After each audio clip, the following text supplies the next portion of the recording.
The next day, the ghost was very weak and tired. The terrible excitement of the last 4 weeks was beginning to have its effect. His nerves were completely shattered, and he started at the slightest noise. For 5 days he kept his room, and at last made up his mind to give up the point of the bloodstain on the library floor. If the Otis family did not want it, they clearly did not deserve it. They were evidently people on a low material plane of existence and quite incapable of appreciating the symbolic value of sensuous phenomena. The question of the phantomistic apparition and the development of astral bodies was, of course, quite a different matter and really not under his control. It was his solemn duty to appear in the corridor once a week, to gibber from the large oriel window on the first and third Wednesday in every month, and he did not see how he could honorably escape from his obligations. It is quite true that his life had been very evil, but upon the other hand, he was most conscientious in all things connected with the supernatural for the next 3 Saturdays. Accordingly, traversed, traversed the corridor as usual between midnight and 3 o'clock, taking every possible precaution against being either heard or seen. He removed his boots, trod as lightly as possible on the old worm-eaten boards, wore a large black velvet cloak, and was careful to the rising sun lubricator for oiling his chains. I am bound to acknowledge that it was with a good deal of difficulty that he brought himself to adopt this last mode of protection.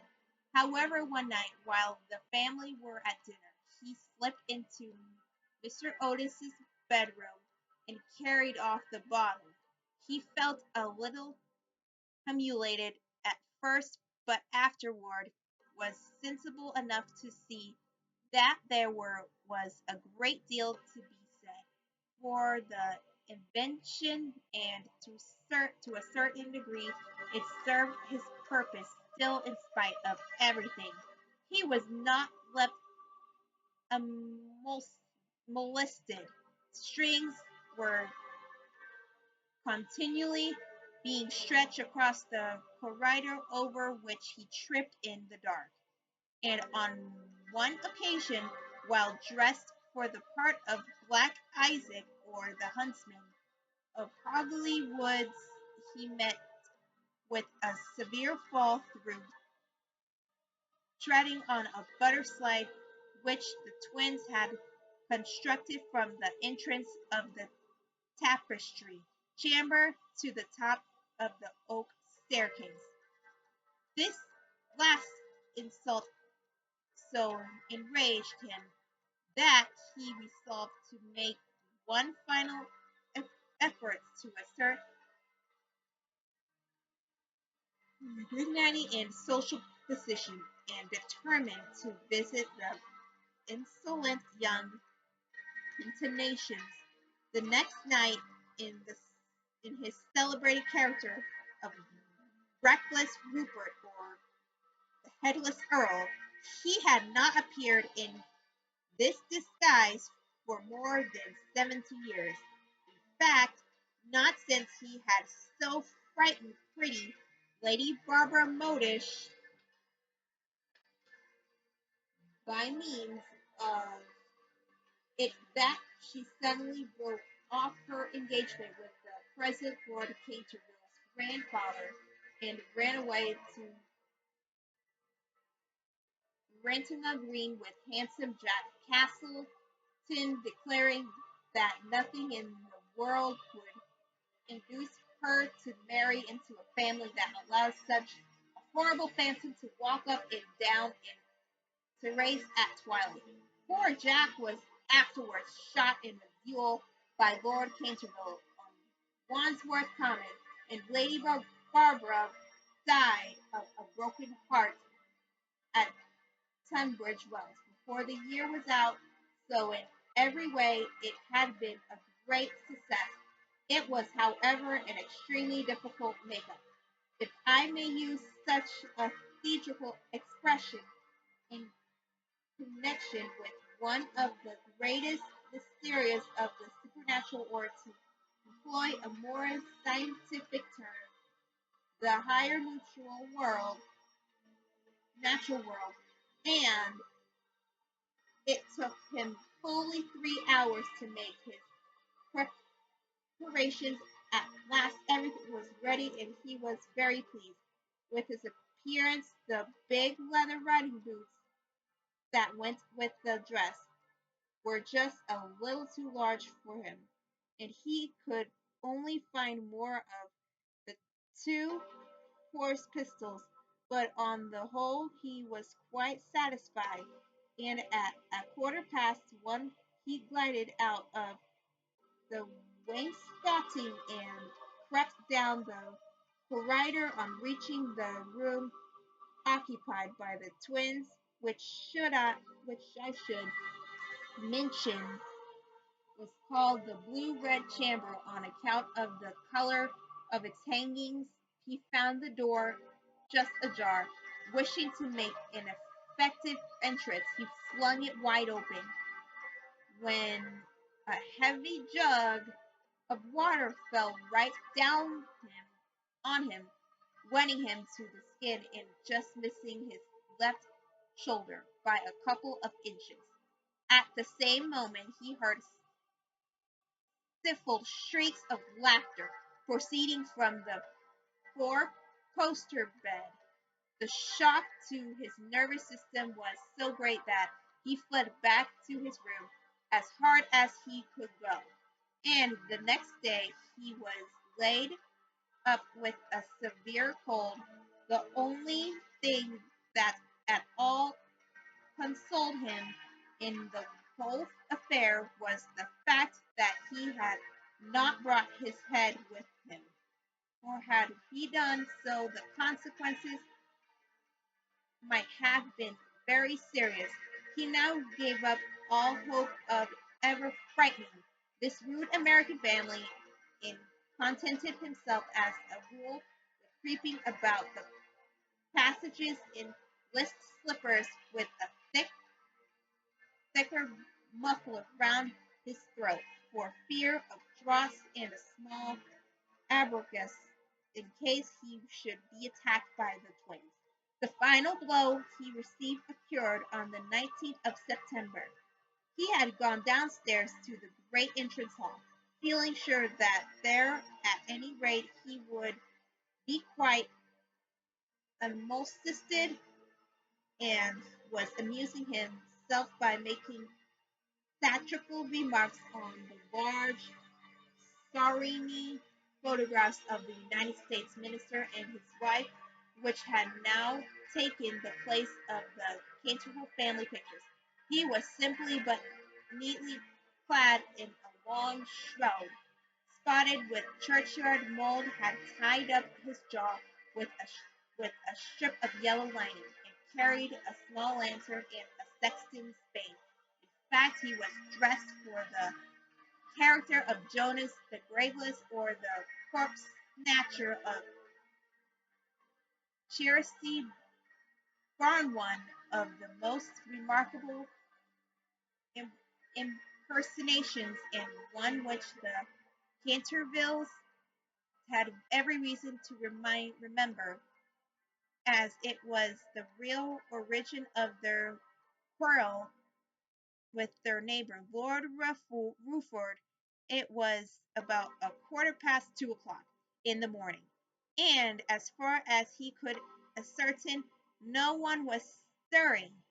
As he was strolling toward the library, however, to see if there were any traces left on of the bloodstains. Suddenly, there leaped out on him from a dark corner two figures, who waved their arms widely above their heads and shrieked out, "Boo!" in his ear, seized with a panic, which under with circumstance was only natural. He rushed for the staircase, but found Washington Otis waiting for him there with the big garden syringe, and being thus hemmed in by his enemies on every side, and driven almost to bay, he vanished into the great iron stove, which, fortunately for him, was not lit, and had to make his way home through the flues and chimneys, arriving at his own room in a terrible state of dirt, disorder, and despair. After this, he was not seen again of any nocturnal expedition. The twins lay in wait for him on several occasions, and strewed the passages with nutshells every night, to the great annoyance of their parents and the servants, but it was of no avail. It was quite even, evident that his feelings were so wounded that he would not appear. Mr. Otis consequently resumed his great work on the history of the Democratic Party, on which he had been engaged for some years. Miss Otis organized a wonderful play on bake, which amazed the whole county. The boys took to lacrosse, a cheer poker, and other American national games, and Virginia rode about the lanes on her pony, accompanied by the young Duke of Cheshire, who had come to spend the last week of his holidays at Canterville Chase. It was generally assumed that the ghost had gone away, and in fact, Mr. Otis wrote a letter to that effect to Lord Canterville, who, in reply, expressed his great pleasure at the news, and sent his best congratulations to the minister, Worthy Rhymes. The OTCs, however, were dis-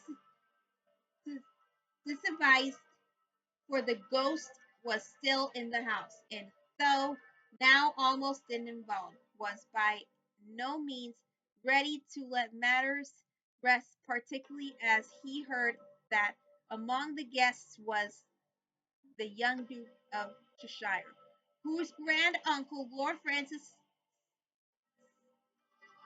Stilton, had once bet 100 guineas with Colonel Carberry that he could play dice with the Canterville ghost, and was found the next morning lying on the floor of the card room in such a helpless, paralytic state that thought he lived on to a great age. He was never able to say anything again. But double sixes, the story was well known at the time, though of course out of respect to the feelings of the two noble families, every attempt was made to hush it up, and a full account of all the reminiscences connected with it will be found in the third volume of Lord Tattle's Recollections of the Prince Regent and his friends. The ghost then was naturally very anxious to show that he had not lost his influence over the Stiltons, with whom indeed he was distantly connected, his own first cousin having been married in second noises to the Hilaire de Kelly, from whom, as everyone knows, The Dukes of Cheshire are lineally descended. Accordingly, he made arrangements for appearing to Virginia's little lover in his celebrated impersonation of the vampire monk or the bloodless Benedictine,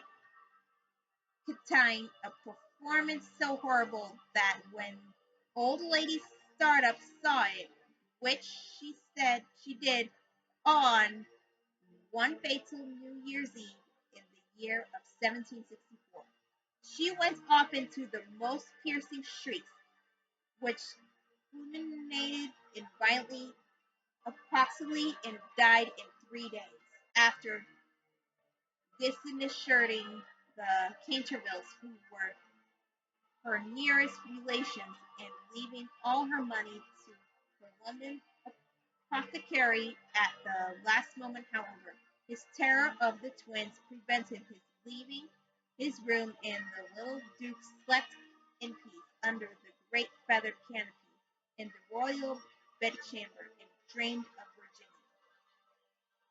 To be continued to chapter 5 through chapter 7. See you tomorrow.